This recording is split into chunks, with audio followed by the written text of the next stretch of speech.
మా తల్లిదండ్రులు మా తాతలు మాకు నేర్పింది ఏంటంటే సందర్భంగా యాడ్ చేయడం తప్ప వేరే ఉద్దేశం మాకు తెలియదు, వేరే వృత్తి కూడా తెలియదు మాకు. ఇప్పుడు గతంలో ఎప్పుడు మాకు ఇటువంటి ఇబ్బంది అనేది లేదు సార్. ఈ ప్యాటర్న్ వచ్చిన తర్వాత ఏదైతే పెన్సిల్ ప్యాటర్న్ వచ్చే పైపులు కిలోమీటర్ లోపలికి వేస్తారు సార్. ఇక్కడ నుంచి మీకు కులి వీధి దాటే వరకు దాని వల్ల సముద్రంలో చేపలు లేకుండా పోయాయి సార్. ఈ 6 నెలల నుంచి మనం చాలా ఇబ్బందులు పడుతున్నాం సార్. ఎంత ఇబ్బంది అంటే ఏటకి వెళ్తే రూపాయి రావట్లేదు సార్. రూపాయి రాకపోగా మనం పట్టుకెళ్ళిన ఆయన కూడా నష్టపోతున్నాం సార్. అయితే మేము ధర్నా చేయడం కారణం ఏంటంటే ఈ రోడ్డు ఎక్కడం ఇంతకుముందు గత 5 సంవత్సరాల నుంచి కూడా మేము కలెక్టర్ గారు కాగితం ఇవ్వడం, పైగా అధికారులు జగన్మోహన్ రెడ్డి దగ్గర నుంచి కూడా కాగితం తీసుకుని రావడం, కలెక్టర్ గారు మీటింగ్ పెడతానండి, మీటింగ్ పెట్టకపోవడం, మళ్ళా జరిపించుకోవడానికి క్యాబిన్ కట్టడం, తర్వాత పవన్ కళ్యాణ్ సార్, తర్వాత ఇక్కడ ఎస్ఎస్ స్వరం గారు ఇక్కడ ఉప్పాడు గ్రామం వచ్చిన తర్వాత మీకు నేనున్నాను, మిమ్మల్ని కాపాడుతాను, ఆ పేదలు కూడా తీయించేస్తాను, మీ ఉప్పాడు పోకుండా కాపాడుతాననేసి మా deputy CM Pawan Kalyan sir కూడా మా ఎమ్మెల్యేగా ఇక్కడ మాటిచ్చారు సార్. అదే మాటగా మమ్మల్ని కాపాడమనేసి మమ్మల్ని కాపాడే నాయకులు ఎవరు లేరు. ఇప్పుడు వచ్చే తుమ్మల నాయకులు కూడా కాపాడలేదు. ఇప్పుడు మన డిప్యూటీ సీఎం కూడా కాపాడుతాడనేసి మా ఆశతోటి ఇప్పుడు వరకు ఎదురు చూస్తాం. చాలా మంది కాగితాలు ఇచ్చాం, కలెక్టర్ జాయింట్ కలెక్టర్ దగ్గర కూడా మీటింగ్ అరేంజ్ చేద్దాం అనేసి అందులో కూడా చెప్పారు. అయితే ఇన్నిసార్లు చెప్పినా ఎవరో చేయట్లేదని ఆవేదనతో మన రోడ్డు ఎక్కకపోతే దీనికి మనకి ఒక విధానంగా దారి కనబడదు, దారి చూపించరు అన్న విధానంగా మేము మా సీఎం గారికి చంద్రబాబు నాయుడు గారికి మా డిప్యూటీ సీఎం పవన్ కళ్యాణ్ గారికి మేము నమస్కారం తీసుకుంటున్నాం.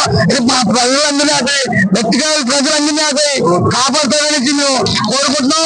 మాకు కాపాడేది ఒకటే సార్, ఆ బ్యాటరీలు ఏవైతే బ్యాటరీలు వ్యక్తిగతానికి ఇబ్బంది అనిపించిందో మాకు డబ్బులు కట్టే ఏమవుతుంది సార్, ఆ బ్యాటరీలు తీసేస్తే మా బతుకులు మమ్మల్ని కాపాడినట్టు మాకు అయినా దేవుడు సార్, అలా కాపాడేవాళ్ళు దేవుడు.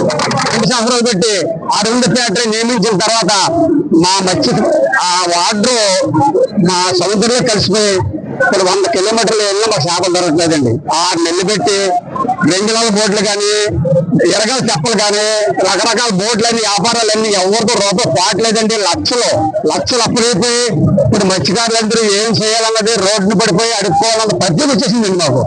లేకపోతే హైదరాబాద్ వెళ్ళిపోయి సెక్యూరిటీగా మేము చేయాలన్నది, లేకపోతే పెద్ద ఇంట్లో మా ఆడవాళ్ళని పనులు చేసుకో బతకాలన్నది, లేకపోతే ఆ రైలు ఫ్యాక్టరీకి వెళ్ళి ఆ రోజుకి ఆడమనిషి 300 తట్ట 300తో మా పట్టు కట్టుకోవడం వస్తుందండి. మా పరిస్థితి ఎలాగైపోయిందండి. మా పరిస్థితిని మీరు అధికారులుగా నాయకులుగా మీరు గమనించి ఆ 6 ఫ్యాక్టరీని మీరు దాన్ని చాలు చేసి మా మత్స్యకారులందరికీ ఇతర గ్రామాలకి ఆ సోడిపల్లిపేటకి పెరవపర్వకి ఆ గ్రామాలందరికీ ఏం జరుగుతుందో మాకు కూడా అదే జరిగితే మేము దాని మీద ఆధారపడి బతికి దాని మీద మేము పోషించబడతామని, తర్వాత లాగే మా సోదరులకి మా నష్టపరిహారం కావాలా, తర్వాత 2 ఫ్యాక్టరీలో వాటర్ కూడా నీటిలో పంపకూడదు, కొద్దిగా చేపలు పట్టినా అవి తిన్నా మాకు ఏం అవ్వట్లేదు. ఆ ఫ్యాక్టరీ తీసుకోవడం చాలా మంచిదని అనుకుంటున్నానండి. అది తీసే అది కోట్లు ఖర్చు పెట్టి కట్టారు కాబట్టి పేమెంట్ కుదరకపోతే మాకు నష్టపరిహారం చెల్లించాలండి. నెలకి మాకు నష్టపరిహారం కావాలండి.